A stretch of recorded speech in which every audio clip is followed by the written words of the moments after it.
একটি গ্রামে বেঁচে আছেন মাত্র একজন মানুষ। প্রায় ১,০০০-এরও বেশি মানুষের বসবাস গ্রামটি এখন জনশূন্য।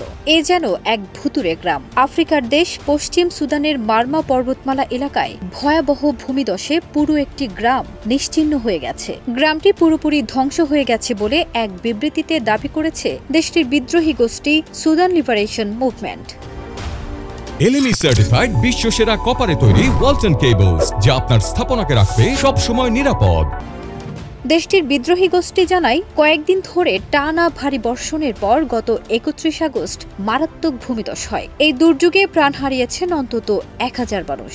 একজন ছাড়া বাকিরা সবাই ভূমিধসের নিচে চাপা পড়ে মারা গেছেন।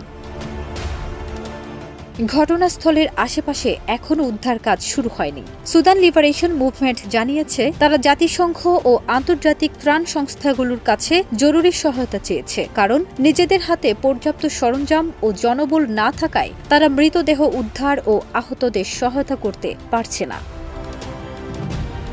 SLM জানিয়েছে, ভূমিধসে ক্ষতিগ্রস্ত গ্রামটিতে যারা ছিলেন তারা বেশিরভাগই যুদ্ধ বিধ্বস্ত এলাকা থেকে পালিয়ে আসা নারী ও শিশু। তাদের অনেকেই আগে থেকেই অপুষ্টি ও দুর্বল স্বাস্থ্য নিয়ে বেঁচে ছিলেন। ভূমিধস তাদের জন্য চরম বিপর্যয় বয়ে আনে। এদিকে জাতিসংঘের হিসাব বলছে, দেশটির প্রায় অর্ধেক মানুষ বর্তমানে চরম খাদ্য সংকটের মুখে। দারফুর, খার্তুম ও আল ফাশির সহ গুরুত্বপূর্ণ অঞ্চলগুলোতে নিয়মিত গোলাবর্ষণ ও সহিংসতার ঘটনা ঘটছে। এর মধ্যেই এবার যোগ হল মার মাউন্টেন্সের ভয়াবহ ভূমিধস।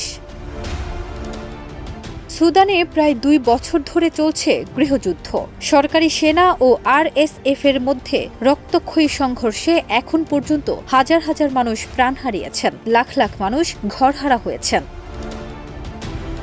এই মারমা পর্বত এলাকায় আগে থেকে বিপুল সংখ্যক আশ্রয়প্রার্থী মানুষ বসবাস করছিলেন, কারণ কাছাকাছি উত্তর দারফুর রাজ্যে সুদানের সরকারি সেনাবাহিনী ও আধা সামরিক বাহিনী র্যাপিড সাপোর্ট ফোর্সের মধ্যে সংঘাত চলছে। সেই সংঘাত থেকে বাঁচতে অনেকেই পালিয়ে এ অঞ্চলে আশ্রয় নিয়েছিলেন।